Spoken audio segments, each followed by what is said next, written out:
Welcome to through out. और इस video पर हम लोग बात करेंगे रशिया और यूक्रेन के वॉर में हुए नॉर्थ कोरियन सोल्जर के डेथ के बारे में। जहां पर जब उनकी लाशें नॉर्थ कोरिया पहुंची तो वहां पे क्या सिचुएशन था। इसके अलावा हम लोग बात करेंगे कि नरेंद्र मोदी और जेलेंस्की के बीच में किस तरह की बातचीत हो रही है।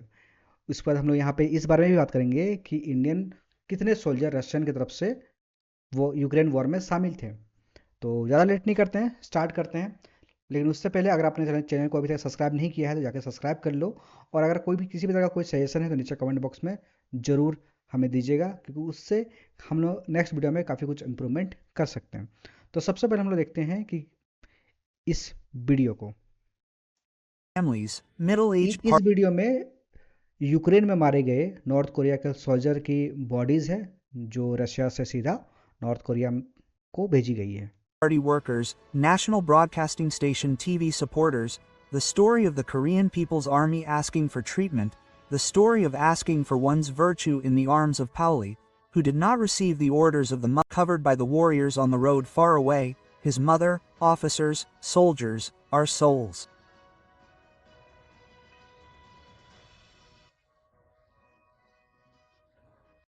देखो, हमने नॉर्थ कोरिया के प्रेसिडेंट के हम कई तरह के इमेजेस देखी है, पर इस तरह का इमेज हमने भी नहीं देखा।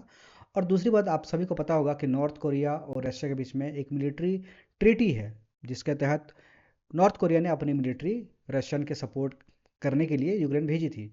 और अब जब वहाँ से लाशें और आ रही हैं नॉर्थ कोरिया में, तो नॉर्थ कोरिया के प्रेसिडेंट की तरफ से एक और बयान आया है कि वो और सैनिक रशिया भेजेंगे यूक्रेन वॉर पर। ये काफ़ी इंटरेस्टिंग है।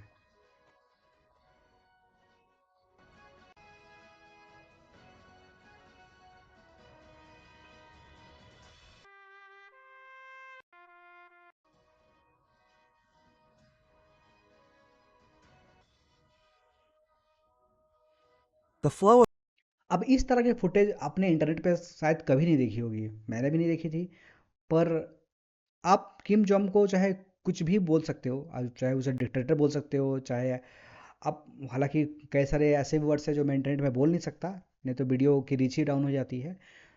लेकिन उस पर कई प्रॉब्लम है। लेकिन इस किम जोंग ने ये बात तो साबित किया ना कि अगर रशिया से उनका मिलिट्री अलायंस है तो वो रशिया के सपोर्ट में अपने मिलिट्री तक भेजने को तैयार है। तो आप ये बात कभी अजम्पशन कर लेना कि अगर कभी यूएसए रशिया के डायरेक्ट खिलाफ में आता है तो नॉर्थ कोरिया कितना हद तक रशिया के सपोर्ट में किसी भी बड़े पावर के खिलाफ वॉर लड़ने को तैयार हो सकता है।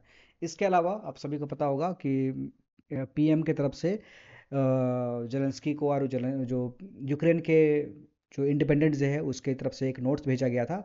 उस नोट्स के रिप्लाई में जेलेंस्की ने एक रिप्लाई दिया था ट्विटर पे, जहाँ पे एक वर्ड जो उन्होंने लिखा कि we appreciate Indian dedication to peace peace and dialogue. अब देखो, ये सेंटेंस इस बात को थोड़ा सा कंफर्म तो कर देती है कि रशिया और यूक्रेन के वॉर के बीच में, इन दोनों के कम्युनिकेशन के बीच में इंडिया का भी तो कुछ ना कुछ रोल था। अब कितना रोल था, क्या इंडिया के बातों बातों को दोनों ने माना या नहीं माना, ये बात तो हमें एग्जैक्टली शायद कभी भी पता नहीं चलेगी। पर ये बात तो फैक्ट है कि इंडियन गवर्नमेंट ने अपने सारे स्टूडेंट को रशिया और यूक्रेन दोनों से बातचीत करके ही निकाला था। तो ये एक पॉइंट था। तीसरा, आपको सबको पता होगा कि ऐसा काफ़ी सारे न्यूज़ आए थे इंटरनेट पे जहाँ पे ये बताया गया था कि काफ़ी सारे इंडियंस को धोखा दे के, या फिर जो ट्रैवल एजेंट है वो बेवकूफ़ बना के रशिया भेज दिया, और रशिया ने बाद में उसे अपने मिलिट्री में संभल करके यूक्रेन में वॉर के लिए भेज दिया। तो ऐसा काफ़ी सारे क्वेश्चंस आ रहे थे। और अभी लोकसभा में भी एक सवाल पूछा गया था, जहाँ पे ये पूछा गया था कि कितने ऐसे लोग हैं जो रशिया की तरफ से यूक्रेन में वॉर लड़ रहे हैं। तो इसको लेकर ऑफिशियल आंसर भी आ गया है कि अगर मार्च 22 के अकॉर्डिंग देखा जाए तो ये डेटा कुछ यूँ थी कि जहाँ पर 97 नेशनल्स जो रशियन आर्म फोर्स की तरफ से, सॉरी, डिसकंटिन्यू हो चुके थे।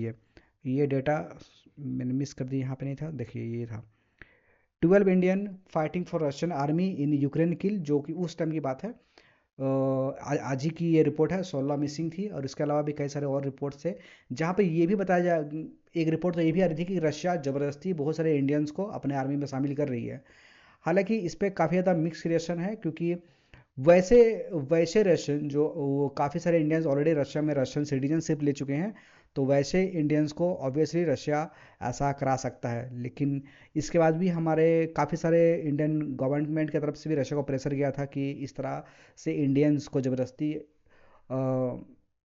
यूक्रेन वॉर में धकेला जा रहा है, जिसके कारण काफ़ी सारे इंडियन जाने भी गई थी। तो अब इस चीज़ को कैसे गवर्नमेंट डील करेगी, और क्या इसके और कारण हो सकते हैं जिसकी वजह से इंडियन वहाँ आखिर किस तरह से एक वॉर जोन में सोल्जर बन के रशिया की तरफ से वहाँ पहुँच गए, ये सब इंक्वायरी का विषय है। सीबीआई ने ऑलरेडी काफ़ी सारे ट्रेवल एजेंट के खिलाफ केस दर्ज किए हैं। ये सब समय और टाइम आते आते साथ और भी अच्छे से क्लियर हो जाएंगी। तब तक के लिए अगर आप देखोगे इस रिपोर्ट को, तो यहाँ पे क्लियर ही करते हैं कि 127 नेशनल जो थे इंडियन आर्म फोर्स में शामिल हुए थे। ठीक है, 2025 के जो उन्होंने क्वेश्चन पूछा उसका आंसर में इंडियन गवर्नमेंट ने ये बात बताई थी। इसके अलावा काफ़ी सारे और भी डेवलपमेंट्स हैं जो रशिया और यूक्रेन के बीच में होती रहती है।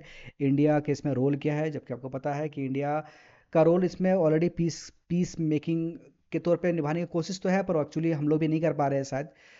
और यूएसए किस तरह से इंडिया को अक्यूज़ करता है कि रशियन में जो वॉर ये कर रहा है इसमें इंडियन मनी ही जा रही है। अब इसको आप चाहे कैसे भी देख सकते हो, लेकिन फैक्ट ये है कि इंडिया ने इन दोनों कंट्री को बीच में एक कम्युनिकेशन चैनल ओपन करने का तो रोल प्ले किया ही था।